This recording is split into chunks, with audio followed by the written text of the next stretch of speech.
For man in the middle, the idea is we're trying to learn how to build out of our half and get the boys to learn how to pass to each other when they have a defender in the middle.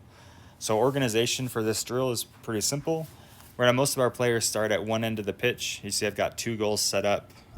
Cones, I'm trying to put them about 40 yards apart lengthwise, and then widthwise I want about an 18-yard pitch. Am I going out there measuring with the tape measure? No, absolutely not. I'm just walking it, so I'll take 45 to 50 steps one way and then 20 the other way. So it's not exact. It's just trying to get approximate, trying to get the space kind of close where they can work in it. Then we'll go. So all of the attackers, I'll start at the ball except for one, which we'll put at, and I'll just do the 6.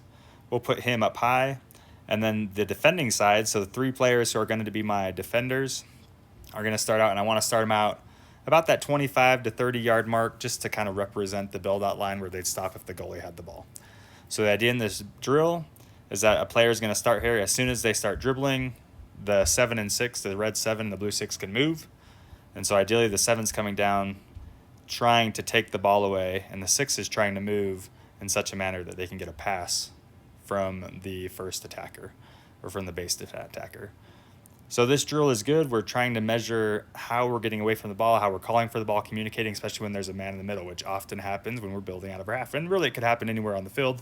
This is just a great way to go. So the point of this game is for the 5 here not to dribble all the way down and score, but for the 5 to dribble. 7 comes, finds some space. Them and the 5 and 6 are working together, calling for the ball, passing up to the 6 at some point, and then the 6 going and scoring.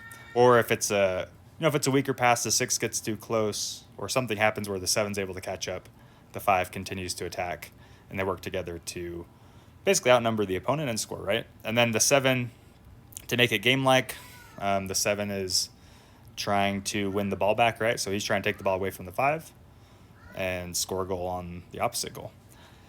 Once the goal is scored or once the ball goes out of bounds, again, the width here is really important because if we're going too far out of play, we just kind of want to reset. So if the ball goes out of bounds around where these cones are set up, then all we're going to do is reset. So on the reset, when I call reset, all I'm saying is 7 off the field. The 6 is going to come on, basically the next player up on the defending side. The 5 is going to come up to where the 6 was, and the 6 comes back to the back of the line. And the next player comes up.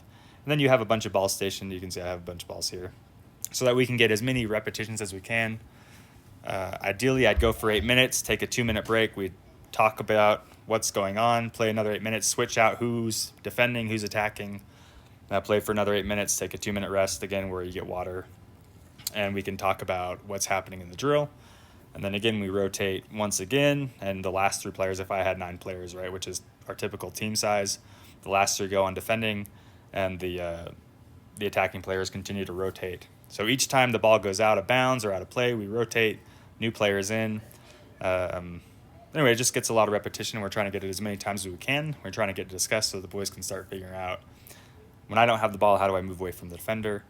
And when I have the ball, how do I create space and take that pass? So that is man in the middle. The 5 main things we're looking for in man in the middle is 1, the player that starts with the ball, are they dribbling well? And are they creating space with their dribble to make a good pass? Secondly, are they passing? I don't want this to be a one-on-one where they're going the whole 40 yards trying to score a goal on their own. The idea is for them to take on a defender and pass. The next principle is getting open. Can the person without the ball get away from the defender in a way that allows them to be open to get a good pass? Are they at the right angle? Are they taking the right side? Are they communicating? And then that's really going into 4 is, are they calling for the ball? Is that person without the ball calling for it, asking for it, recognizing that they're open and they have extra space that they can advance the ball? And then lastly, score a goal.